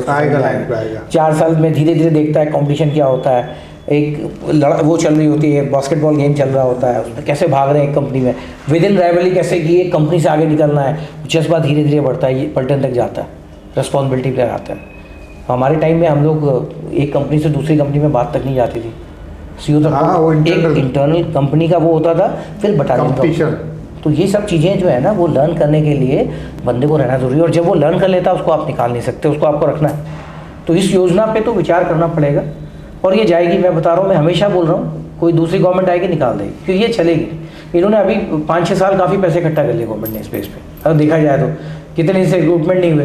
दूसरा, वो बेचारे मुझे उनके ऊपर आज भी तरस आता है। मैं मतलब वो जो बंदे हैं ना, जिनका टेस्ट पास हो गया था, जिनका सब कुछ हो गया था, जिनको ज्वाइनिंग के लिए एयरफोर्स, नेवी, आर्मी थी, इन्होंने इतना गलत काम किया है उन बंदों के साथ में, अन्याय है वो। कितना बड़ा, कितने पैसे गवर्नमेंट के चले जाते हैं। आपने सपने तोड़ दिए उन बेचारों को। बिल्कुल सही बात है, सपने तोड़ दिया आपने। रो रो के मैं देख रहा हूँ, ये इतने सारे कैंपेन चल रहे हैं, आपके पास इतना बड़ा दिल नहीं था कि आप इसको तो रख लेते कम से कम। हाँ, मेरे पास इतने फ़ोन आते थे अग्निपथ को, सुप्रीम कोर्ट में मेरे पास बंदों का फ़ोन है, सर आप सुप्रीम कोर्ट में ना वो आर्ग्यू कीजिएगा सर, क्योंकि यहाँ पे ये हो गया है, अभी हम केवल अपनी बात कर लेते हैं। ठीक है, प्रशांत भूषण साहब ने बहुत अच्छा आर्ग्यूमेंट किया, कई सारे एडवोकेट जो लगे थे सबने अच्छी तरीके से अपनी तरफ से कोशिश की।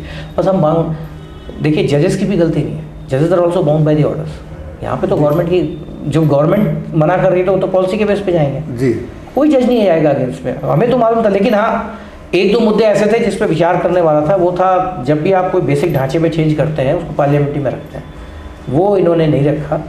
और वो आर्मी एक्ट रूल्स में दिया हुआ, जैसे नेपाल वाला सब्जेक्ट है जी, और ये दोनों सब्जेक्ट हैं, ये दोनों सब्जेक्ट पार्लियामेंट में रखने चाहिए।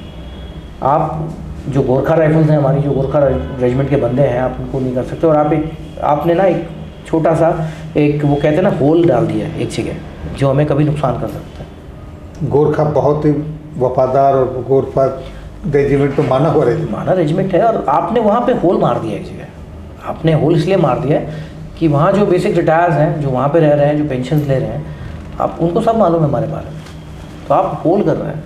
ये तो ठीक है, गवर्नमेंट अच्छी है उधर, वो हम, लेकिन हम कहते हैं ना रूल आउट नहीं कर सकते, जी, रूल आउट नहीं कर सकते भारतीय सेना को लेकर।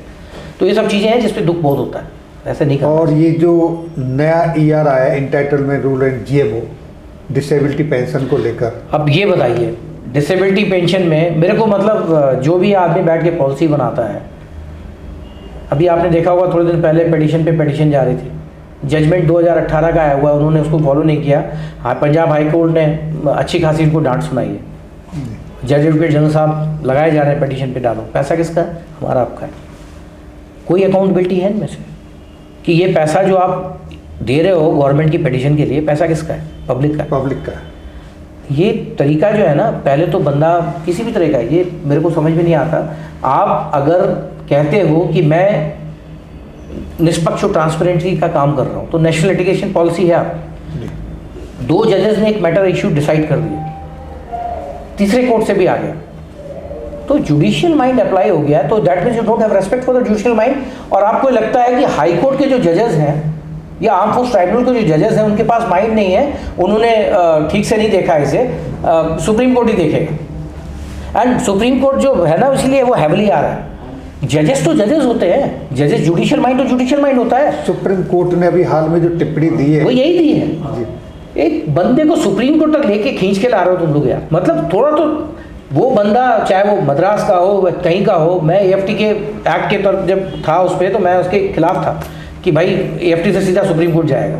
आज मैं बोलता हूँ नहीं, वो सही था, वो लोग मेजर नवदीप साहब लोग सही थे कि जो उन्होंने पेटिशन डाली थी। मैं अपनी गलती मानता हूँ, मैं जब फौज में था तो मुझे लगता था कि AFT का सीधा हुआ, मैं पॉजिटिव था कि ये लोग ऐसा नहीं करेंगे। But with the current set of litigation what is happening, जो बढ़ते जा रहे हैं लिटिगेशन, और कोई भी अकाउंटेबिलिटी नहीं कर रहा है कि ये पैसा कौन दे रहा है। आपने कभी देखा है अकाउंटेबिलिटी की? जितनी अगर 500 लिटिगेशन है, 500 लिटिगेशन की पर हेयरिंग कॉस्ट कितनी जा रही है? वो पैसा किसका है? पब्लिक मनी है ना। उसकी अकाउंटेबिलिटी क्यों नहीं इनके पॉकेट से लिया जा रहा है? आपने बोल दिया, ऑर्डर दे दिया कि भाई चलो ठीक है, आप पेटिशन डाल दो। ASGs वगैरह देखते नहीं इस चीज़ को ध्यान से। नीचे लिटिगेशन में उनको तो पैसा मिल रहा है भाई, सारे जो लॉयर्स हैं, एडवोकेट है, उनका तो पेट पल रहा है उससे। वो तो नहीं बोलेंगे, वो क्यों बोलेंगे? बिल्कुल सही बात है। जो जवान है वो बेचारा वकील लेके आ रहा है, उसको पैसा देना पड़ रहा है। बिल्कुल। हाई कोर्ट से जीत के आया, या तो फिर ऐसा प्रोविजन कोई बनाए कि भाई इसको ऊपर लेवल पे डिसाइड करो, जवान को नहीं हम डिस्टर्ब करेंगे, बट एडमिशन हो जाता है। सीनियर एडवोकेट खड़ा कर दोगे, एक बिल्कुल एडिशनल सॉलिसिटर जनरल, और वो बंदा वहाँ पे एक बेचारा 4-5 साल की प्रैक्टिस वाला जो पैसे से ला सकता है, उसको खड़ा कर दोगे, तो ये तो बराबरी नहीं है ना। नहीं है। कहाँ से बराबरी है? और पॉलिसी अगर बनी है, नेशनल लिटिगेशन पॉलिसी, वो बनी इसलिए। इसी मुद्दे को लेके मैं एक और चीज़ बताता हूँ। फौज में जब कोई आदमी परेशान होता है ना, तो वो अपनी कंप्लेंट डाल देता है। कंप्लेंट डालने के बाद वो आगे तक जाता है लड़ने, और लड़ने के बाद में जब आपके पास कंप्लेंट है पड़ी हुई, जो अधिकारीगण है, इस पे आप रिस्पॉन्स नहीं देते हो, तो ये सबसे बड़ी चीज़ है, इस पर अकाउंटेबिलिटी नहीं है रिस्पॉन्स की। जब कोई चिट्ठी आपको जा रही है, उसका रिस्पॉन्स आप क्यों नहीं दे रहे हो? रिस्पॉन्स नहीं देते, रिस्पॉन्स देने के बाद RTI में जवाब नहीं देते, रिस्पॉन्स भी देना चाहिए टाइम पे, और रिस्पॉन्स भी नहीं देते, उस पर अकाउंटेबिलिटी नहीं है। जबकि पब्लिक जो जितने क्लासिफिकेशंस हैं, जितने इन्होंने बनाए रूलिंग्स, उसमें सब में दिया हुआ है गवर्नमेंट में कि आपको जवाब देना पड़ेगा। जवाब देने के बाद RTI में जवाब नहीं देते, नंबर 2। नंबर 3, जब वो मंत्रियों के पास पहुंचता है, जब वो कोर्ट जाता है बंदा थक हार के, तो मालूम है उसके बाद वो क्या बोलते हैं? Matter is sub judice in the court. ये एक घटिया मानसिकता है जो कई लोगों के साथ की जा रही है, और ये ब्रेन चलाते हैं। ये वही बंदे एडवाइस देने वाले बंदे हैं, लीगल एडवाइजर, जो पहले तो रिस्पॉन्स नहीं देते इन सब उसका पिटिशंस का, या जो भी उसका क्वेश्चन होता है, उसके बाद जब वो कोर्ट में चला जाता है तो उसको एक आंसर देते हैं, मंत्री को बोल दीजिए matter is sub judiced before the court. Is it correct? तो सर ये भी तो एक दिन बाहर आएंगे। नहीं है इनको समझ, ये लगता है इनको कि ये परमानेंट है। और मुझे जो आपने बात बोली, बहुत 100 पैसे की बोली बात ये कि किसी को ये नहीं समझ में आता है कि मुझे भी बाहर आना है।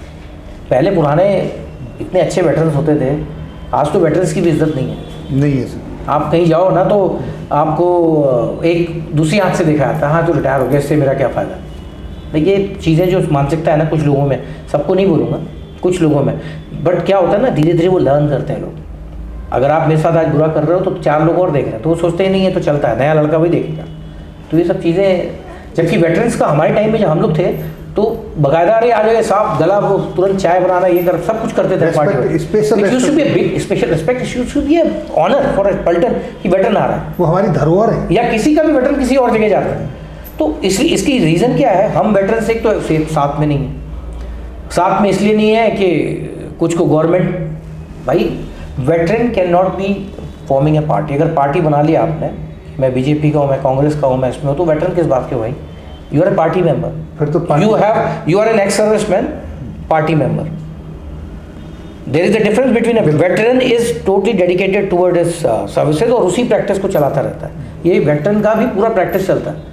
बट पार्टी मेंबर आपकी मानसिकता, आप अपना, हम लोग क्या बात करते हैं, आपको वोट डालना है, पार्टी फ्रेंचाइज है, आप अपना किसी को क्या बताने की जरूरत है? अब तो पार्टी की मानसिकता, पार्टी टोपी लगा के आप देखो हर जगह पहुंचे हुए, कोई समाजवादी में, कोई कांग्रेस में, कोई बीजेपी में। मुझे बड़ा अजीब सा लगता है, मैं नेशनलिस्ट आदमी हूँ, मेरे को अगर कोई पार्टी बुलाती, मैं कहूँगा कि मैं तो आपकी बुराई करने लगूंगा।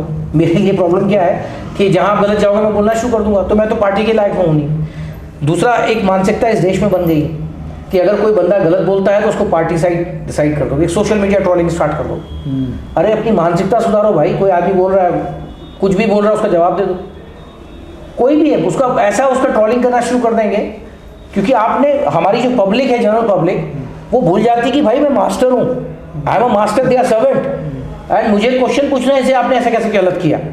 मैं किसी पार्टी को नहीं मानता, आपकी पार्टी है, मेरा अपना एडल फ्रेंचाइज है, मैं चुपचाप अपना वोट डाला संविधान के दायरे में, वोट डाल के चलाया। उसके बाद गवर्नमेंट और मेरी जिम्मेदारी है, मैं किसी अपोजिशन के पास नहीं हूँ। मेरा क्वेश्चन आपसे, इतने सारे डिबेट कराते हैं आज की मीडिया में, आपने देखा होगा मैं मीडिया में बहुत कम ही जाता हूँ। उसकी रीज़न मालूम है क्या है? उसका रीज़न ये है कि एक तो कल्चर आपका ऐसा है, आप जब कोई बात करते हो मीडिया के टाइम में, जब आप चैनल पे बैठते हो तो आपको पता लग जाता है पार्शियल, आपको पता लग जाता है, मैं झूठ नहीं बोलूँगा, यू कैन मेक आउट कि this host is a biased host. तो मीडिया का काम तो है नहीं, कुछ ऐसे लगता है कि जैसे पहले से सेट, और वो होस्ट क्या करता है, वो होस्ट उसका मुकदमा लड़ता है जो बंदा दूसरा आता है। तो ये इस तरह से मीडिया नहीं चलती। और आज हमारे देश में इकोनॉमी की बात कोई नहीं करता, कई सारे मुद्दे हैं, इस पर नहीं उठाता। उसकी वजह ये मीडिया, सोशल, जो हमारे लोकल बंदे हैं, लड़के जिन्होंने अब उठा लिया, जैसे आपने उठा लिया, कई सारे ऐसे और चैनल्स हैं जो उठाने लगे। तो पार्टी की बात नहीं, क्योंकि पार्टी को मालूम है भाई ये नहीं बिकेगा, इसका अपना चल रहा है, फॉलोअर्स अपने आ गए। आपके भी चैनल देखो, अगर देखा जाए सैनिक वेलफेयर अचानक से एकदम से उठा, क्यों? क्योंकि उसकी वजह क्या है? काम। जिस दिन आपने पार्टी पकड़ ली, एक चैनल नहीं देखेगा कोई भी। लेकिन अभी आप निष्पक्ष बोल देते हैं, मुंह पे बोल देते हैं, अगर कोई, मैं देखता हूँ, हर चीज़ देखता हूँ, इस चीज़ को बाकायदा रखना है, क्योंकि ये इसलिए रखना है, तभी आप पत्रकारिता के सही मायने समझोगे। हमारा काम है आगाह करना, बताना और आंसर मांगना, बहुत सी बस। इसके अलावा जो मुद्दे हैं, मुद्दे उठा के वो सामने ला के, बिल्कुल सामने ला के रखें, निष्पक्ष तरीके से, बिल्कुल सही बात, चाहे जो भी है, निष्पक्ष तरीके से क्या आप जवाब दो। तो ये चीज़ें जो हमें मतलब बड़ा ध्यान रखें। सर आपने बहुत बेबाक अपने विचार रखे। अब मैं चाहूँगा कि आपकी अपनी पूरी जर्नी के दौरान कोई एक ऐसा वाक्य जिसे आज आप शेयर करना चाहें। सब वाक्य तो बहुत हैं, दर्द भरे भी हैं, अच्छे भी हैं, मैं वो वाक्य करता हूँ जो नेशनल इशू से रिलेटेड है जी, जो मुझे आज भी पेन करता है, और मैं सबको बोलता हूँ। मैंने, आपको याद हो कि 2018 में एक पिटीशन डाली थी, 750 ऑफिसर्स उसमें एक साथ, जवान जैसे सब, मैंने डाली थी आसपा के ऊपर, arm force special power act के ऊपर जी। उसको डालने का मकसद ये था कि मैं जब OIC लीगल से सुप्रीम कोर्ट कर रहा था, तो उस दौरान एक ब्रिगेडियर साहब थे जिनकी बेटी की शादी थी, और कैप्टन साहब से उनके ऊपर मुकदमा चल रहा था जी। तो उस चीज़ ने थोड़ा मेरे को तोड़ दिया कि हम आज की डेट में ये मुकदमा चल क्यों रहा है, हमने इसके ऊपर कोई विचार क्यों नहीं किया, ऐसे केसेस पे बात क्यों नहीं की। और फिर पता लगा मेरे कोर्समेट्स, मेरे बैचमेट्स, लेफ्टिनेंट कर्नल एक बेचारा भी रिटायर हो गया, उसके ऊपर भी मुकदमा। तो जब मैंने ये सब बातें देखी, तो मैं उस समय तो OIC लीगल सेल था, अपने टाइप से काम भी नहीं कर सकता। उसके बाद वो मेजर आदित्य का केस हुआ, अगर आपको याद हो, जो कॉन्वॉय पे अटैक हुआ, उसमें 2 बंदे, फिर गोगोई वाला भी आपको मालूम है कांड। ये सारी चीज़ें ऐसे होने लगी कि मेरे को मतलब ना ऐसा लगा कि यार आप वो बंदा जो देश की हिफाजत बिना किसी इंटरेस्ट के जाके कर रहा है, और वो ऑर्गेनाइजेशन केवल वहाँ कश्मीर में अपने बंदों के लिए लड़ रही है।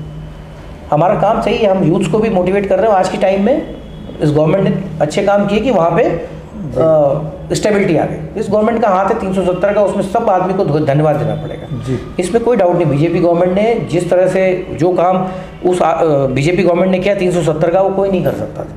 370 35 370 35। और उससे फायदा किसको हुआ? कश्मीर की जनता को जी। हुआ। आज लड़के झंडा चला रहे हैं, तो आपका हर रजौरी में वो जो अपना लाल चौक है, आप सोचो ऐसे से जहाँ बुरहान वानी की डेथ हुई है वहाँ पे चला रहे हैं, लगा रहे हैं सारे के सारे, सब झंडे लगा रहे हैं तिरंगा। लड़कों के अंदर, कश्मीरी लड़कों के अंदर जोश आ रहा है, उनको मालूम है कि अभी हम कंफ्यूज नहीं है, I have only one government. बढ़िया था। तो जब मैं ये सब चीज़ें देख रहा था तब उस समय आसपा में क्या होता था कि बंदा ऑपरेशन करके आ रहा है, फिर एक FIR आ रही है।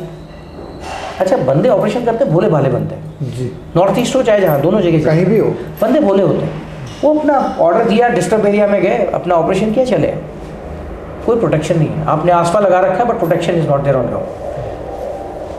मैं ये देख रहा था कि FIR आ रही है, उसके बाद हाँ ठीक है, इन्वेस्टिगेशन के लिए पकड़ा दो इनको, दे दो। अब नोबडी थिंकिंग कि मोराल पे क्या इफेक्ट कर रहा है। उसके बाद जो सम्मन आता है ना, उसके घर में अकेले जाना पड़ता है उसे।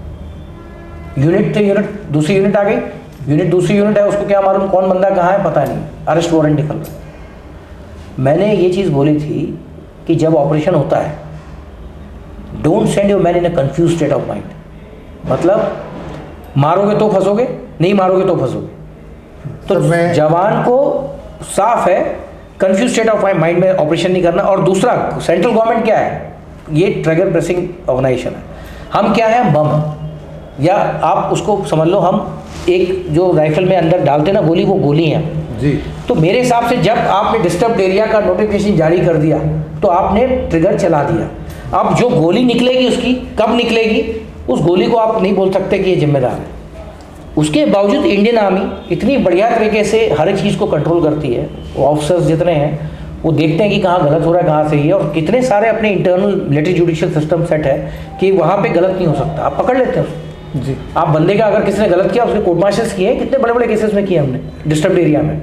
ऐसा नहीं कि बिल्कुल साफ सुथरा काम हो रहा है, लेकिन उसके बावजूद जब हमारी कोर्ट ऑफ इंक्वायरी की प्रोसीडिंग जाती है तब भी नहीं मानते। वो वहाँ से एक केस, दूसरा केस, तीसरा केस ऐसे लगा रहे हैं। तो इस पर कानून आना बहुत ज़रूरी है।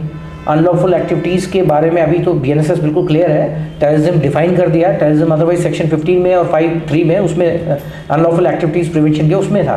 तो ये चीज़ों पे मेरा, जो मेरे साथ ये हादसा हुआ, जब मैं ये पिटीशन डाला तो मेरे पास एडिशनल जनरल साहब का फ़ोन आता है, सदर कमांड में बैठा हुआ था, कि ये पिटीशन जो है आप वापस लेनी है, माननीय RM साहब ने बोला है, गवर्नमेंट की इमेज ख़राब हो रही है। दुख होता है मुझे।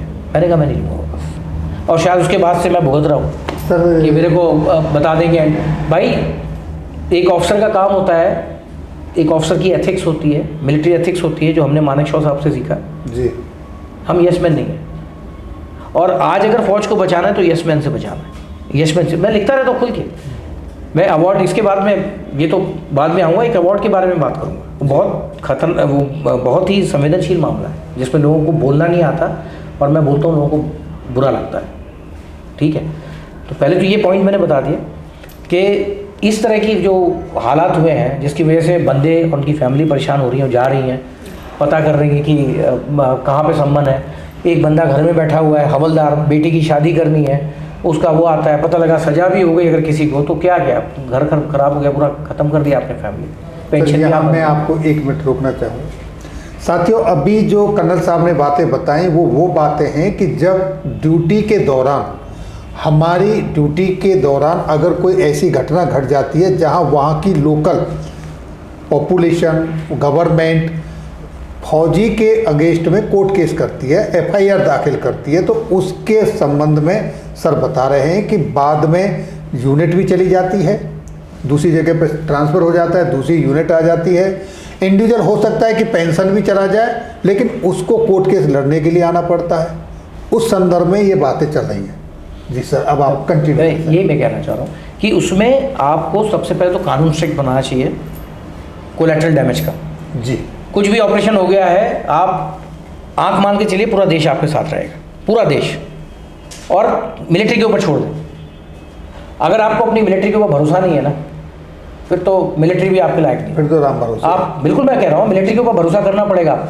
और ये कानून बनाइए आप निकाल करके कि ऑपरेशन हो गया है, बंदा कोई भी लायबल नहीं होगा, डैमेज कुछ भी हुआ है हम देंगे, क्योंकि हमने बताया उनको वहाँ जाने के लिए। वो तो ऑर्डर गवर्नमेंट का ही है, उसी को फॉलो कर। आप डिस्टर्ब एरिया से समझते क्या कि डिस्टर्बेंस है, बिल्कुल डिस्टर्बेंस सही करने के लिए भेजा है, तो उसको वो सुप्रीम कोर्ट को या जो भी न्यायालय जब भी आते हैं उनको भी ये चीज़ देखनी पड़ेगी, ये गवर्नमेंट को भी देखना पड़ेगा। आप ऐसे नहीं, अभी ये 2-3 लोगों के सर कट गए हमारे बंदों के, काट के ले गए जी। उसके पीछे मैंने इतनी आवाज़ उठाई,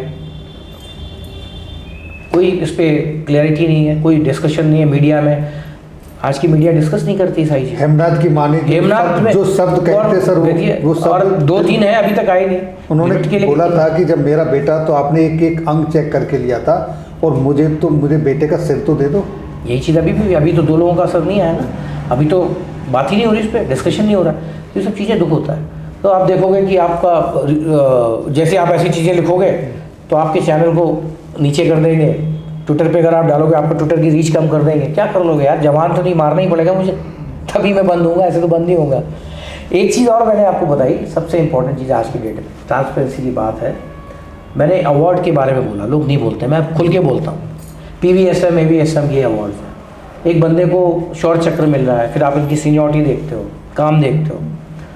मैंने ये बोला कि आप जब परम विशिष्ट सेवा मेडल और विशिष्ट सेवा मेडल जब आप देते हो तो एक PVSM पे एक लेवल लगा हुआ है, उसका परसेंटेज क्यों नहीं चेक करते? 0.01% is for the colonel's and below, brigadiers and below, बाकी सब जनरल्स का। अवार्ड में तो ऐसा कहीं नहीं लिखा हुआ। तो क्या किसी को ये नहीं सोचने की ज़रूरत है, जनरल्स ऑफिसर्स को बोल देना चाहिए मुझे अवार्ड नहीं चाहिए? और ये अवार्ड्स कर्नल लेवल पे, जितने अवार्ड्स हैं इस तरह के सेना मेडल इस टाइप के, कर्नल लेवल पे जिसने काम किया वो अपने आप मिलेगा उसे। सर तो क्या ये अवार्ड जो सारे सीनियर्स के पास जाते हैं, कमेंडेशन, ट्रांसपेरेंसी, आप बताओ इनकी साइटेशन क्या है? आप शौर्य चक्र का साइटेशन डालते हो, कभी परम विशिष्ट सेवा मेडल का साइटेशन देखा है आपने? तो क्या ये अवार्ड जेसी और जवानों को नहीं क्यों नहीं मिलना चाहिए?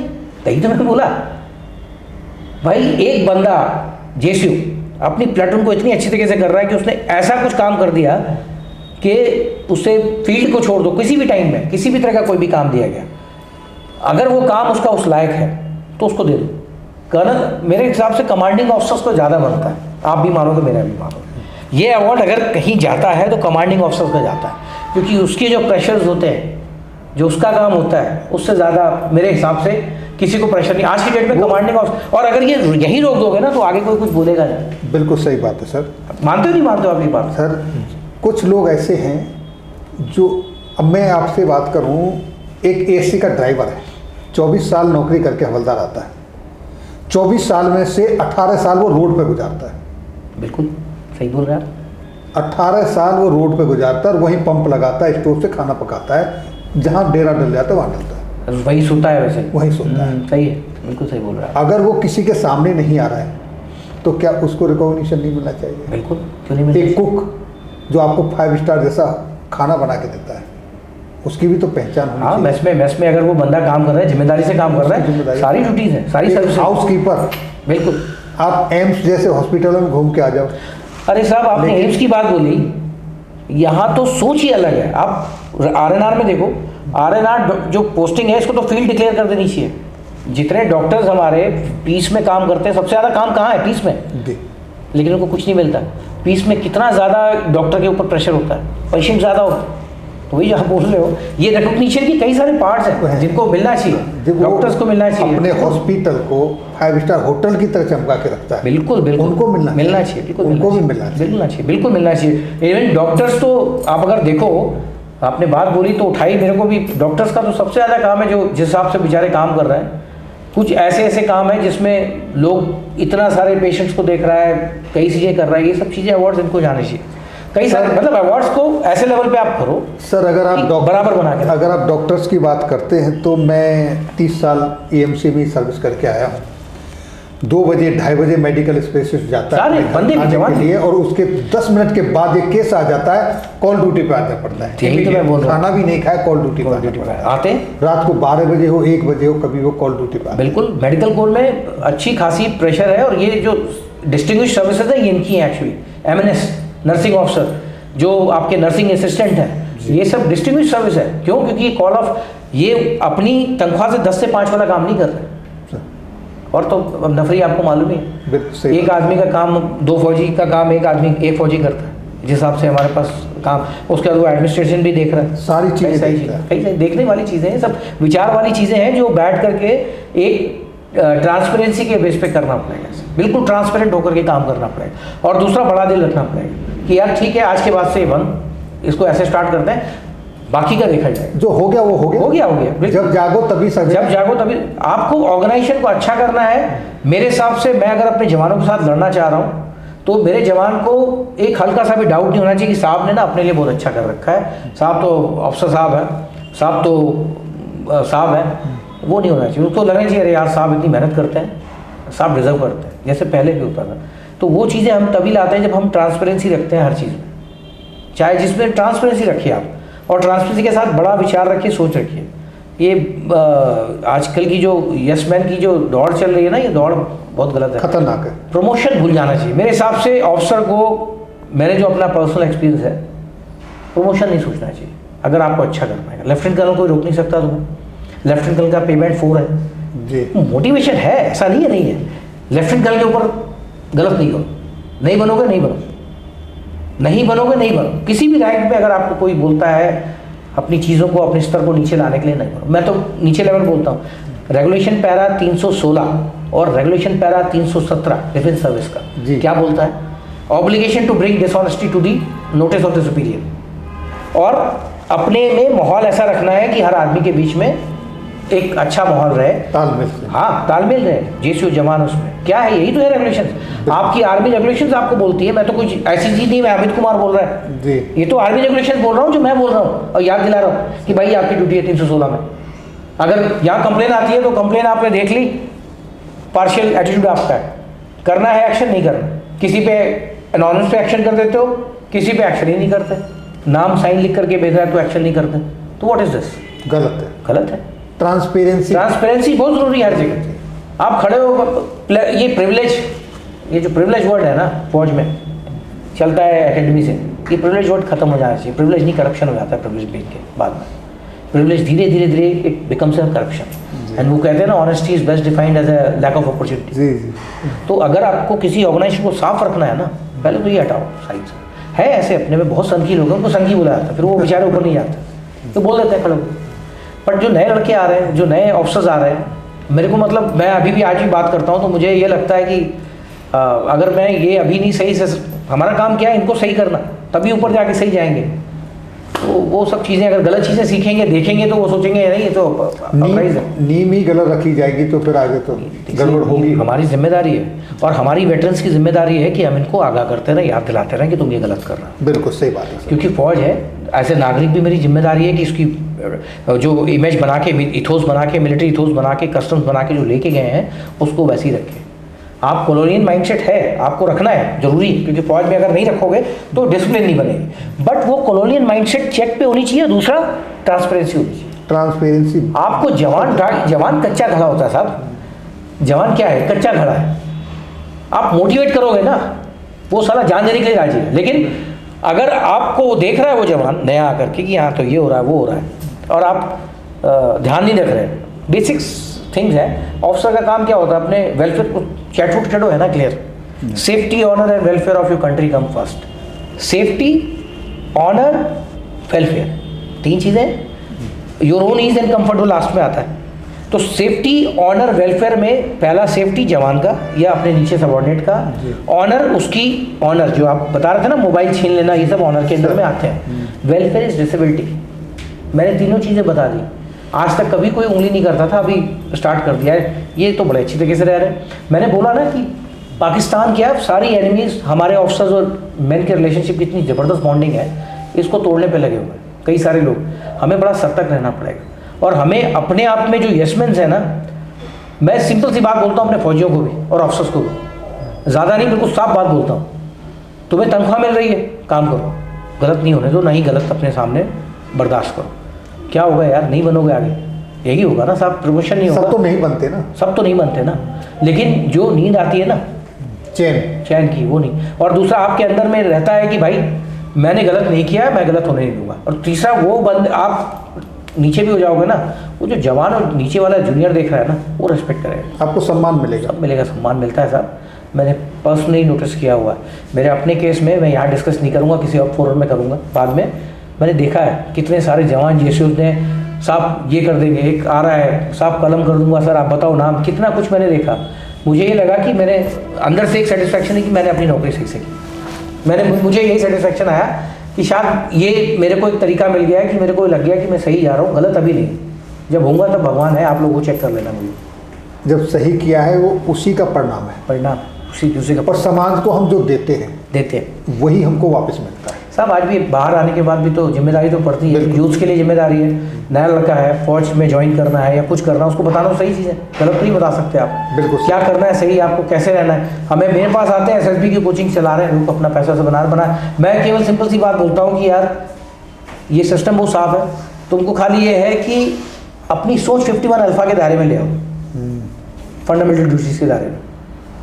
OLQs है, ऑफिसर लाइक क्वालिटीज़ है, अपने आप ही गलत नहीं जाओगे। और अगर होगा तो नहीं है लिखा तो नहीं लिखा, कुछ और काम करो, क्योंकि जो 51 अल्फा समझ गया तो कोई और काम करेगा, उससे भी अच्छा कुछ लिखा होगा, अच्छा लिखा होगा। तो ये तो बड़े बड़े लोग बोल के गए। और सबसे बड़ी चीज़ क्या है, लाइफ एक बार मिली है। हर आदमी को ये मानना चाहिए परमानेंट कोई नहीं है आप जी, सब किराएदार, अगले सब किराएदार हैं यहाँ पे। वो बहुत बड़े चीज़ बोल के गया। और लाइफ जब एक बार मिली है तो उसको मीनिंगफुल बना लो। अगर लाइफ मीनिंगफुल नहीं बनाओगे, हर आदमी अपने इंटरेस्ट को लेकर के अगर बोलेगा तब फिर तो रह नहीं पाए। किसी एक को तो खड़ा होना पड़ेगा गालियाँ भी लेने के लिए। तो फिर इंसान में और जानवर में फर्क क्या है? तो वही है, हम में से कोई आदमी खड़ा होता है, अगर कुछ गलत बोलता है, 5 गालियाँ भी खाता है, 25 ट्रोल भी करते हैं, हमें फ़र्क नहीं पड़ता, क्योंकि हमारा जो कहते हैं ना, हमारा जो अंदर का सिस्टम है वो नहीं चेंज हो सकता। वो सीनियर्स ने ऐसा सेट किया है कि वो फिर डेथ के साथ ही जाएगा, ज़िंदगी जब तक जिंदा रहेगी ऐसे रहोगे। इसका एक सीधा सा एग्जाम्पल देता हूँ आपके साथ। अगर कोई जवान आ रहा है अभी, वो आएगा और सीधा सावधान हो जाएगा। अब उसी जवान से आप एक क्वेश्चन पूछ लीजिए, सावधान सीधे पैर से होते हैं कि उल्टे से, तो शायद वो सोचने लगेगा उससे, लेकिन हो गया वो सही से, बिल्कुल, क्योंकि वो माइंडसेट है। बिल्कुल सही एग्जांपल है, बहुत सही एग्जांपल। और वो हमारा बचपन से हमारा ग्रोन अप उस कल्चर में हुआ है, हमारे रंग रंग में वो चीज़ बची है। ये आपने साहब ऐसी चीज़ देखो सीखने को मिलता है। आपने एक ऐसे एग्जाम्पल दिया है, अभी पुराने चाहे वो लोग काफ़ी आपने अपने आप को किया है, लेकिन ये सीखने वाली चीज़ें हैं जो हम लोग, अभी एग्जाम्पल इतना बढ़िया एग्जाम्पल है, अगर किसी को समझ में आ जाए कि ये है आपकी वो क्या कहते हैं बेसिक है ना, वो निकल नहीं सकती, मूड में है। बिल्कुल ये है। तो साथियों, ये थे कर्नल अमित कुमार जी, जिन्होंने बेबाकी से अपने विचार रखे, कानून के दायरे में कानून की बारीकियों के बारे में बताया, और कहाँ हम ट्रैक से हट रहे हैं उन मुद्दों को भी उठाया, और कैसे इनसे निजात पाया जा सकता है उधर भी इशारा किया, उस बारे में भी बात की। तो सर, आज आपने अपना बहुमूल्य समय दिया। मैं और मेरे 14.5 लाख व्यूवर्स की तरफ से आपको तहे दिल से बहुत बहुत धन्यवाद देते हैं सर। और फिर कभी मौका मिलेगा किसी नए मुद्दे पर ज़रूर। साहब अच्छा काम कर रहे हो आप, मैं मुँह पे बोल रहा हूँ आपके, अच्छा काम कर रहे हो, ऐसे ही करते रहो। कभी भी कोई ऐसी, जब भी आप कोई चीज़ आपके पास आता है, आपको ध्यान रखना है कि मैं इसी ऑर्गेनाइजेशन का हूँ, मैच्योरिटी है, कुछ चीज़ें ऐसी होती हैं जो हमें, जैसे आप काम करो ऐसे ही चलो। हमारे जैसे लोग अपने आप जुड़ेंगे, हमारी ये मानसिकता है, सेम माइंडसेट वाले लोग जुड़ेंगे आपसे, कोई डाउट नहीं सर। आप मेरे से आपको कोई तकलीफ हो सकती है, क्योंकि मैं जब कोई केस आता है तो मैं आपका कभी भी आप पूरे, मैं सैनिक वेलफेयर के लिए लीगल प्रोटेक्शन, मैं इसी चैनल में आपको दे देता हूँ, आप लिख लेना, सैनिक वेलफेयर का लीगल प्रोटेक्शन भी ले लेता हूँ मैं। कोई भी आपको ज़रूरत पड़ती, किसी जवान को ज़रूरत पड़ती, आपके माध्यम से मेरे पास कभी भी आ सकता है, कभी भी जूम कर लेना, कभी भी कुछ कर लेना। बस सर, जवानों के लिए ही मैं तो बिल्कुल साहब आपके साथ हैं, खड़े हैं आपके साथ, आप अकेले नहीं हो उस चीज़ में, आप काम कर रहे हो, पीछे हम लोग का सपोर्ट है आपके पास, आपको चिंता की बात ही नहीं। सर बहुत बहुत धन्यवाद, आपका बहुत बहुत धन्यवाद साहब। आपने सारी पॉइंट्स, कुछ मेरे पॉइंट्स आपने अपने चैनल पे रख दिए जो मैं अकेले नहीं बोल सकता। मेरे इतने फॉलोअर्स नहीं, मैं तो अपना बना देता हूँ वीडियो, जो भी मुझे लगता है साफ तो मैं डाल देता हूँ उसमें, फिर देख लेंगे, अपने फौजी भाइयों को दे देता हूँ। बट आपके माध्यम से एक्चुअली वो चीज़ें चली जाएंगी लोगों के पास में, थोड़ा सा मुझे भी अच्छा लगेगा कि लोगों को मैं अपनी बात रखती, लोगों के ऊपर देखते हैं वो लोगों को ज़्यादा सा हमारा मकसद है कि लोगों को ज़्यादा से ज़्यादा उनके बीच में अवेयरनेस हो, क्या गलत है क्या सही है, क्या उनके राइट्स है, और बहुत सारी वेलफेयर से रिलेटेड उनकी ऐसी चीज़ें जो उनको बेचारों को नहीं पता है। आज रिमोट एरिया में रह रहे हैं, अभी नई नई पॉलिसी आ रही है, सोशल मीडिया का ज़माना है, इलेक्ट्रॉनिक मीडिया का ज़माना है, लेकिन वो यूज नहीं करते हैं। मेरे ख्याल से शायद कुछ मैसेज हमारे उससे चला जाए, लोगों को समझ में आए, कुछ पॉलिसी बने। अगर 2-4 का भी एक भी भला हो जाए तो हम उसके लिए पॉलिसी बनानी चाहिए और बनेगी। मेरे को लगता है कि लोग सोच रहे होंगे इस बीच में, बिना टेक्नोलॉजी के कुछ नहीं हो सकता, और टेक्नोलॉजी का फ़ायदा ही है, नुकसान नहीं है। टेक्नोलॉजी का फ़ायदा ही है, नुकसान नहीं है। चलिए सर, बहुत बहुत धन्यवाद। धन्यवाद साहब, फिर मिलेंगे sir. Thank you so much साहब, thank you so much, thank you so much.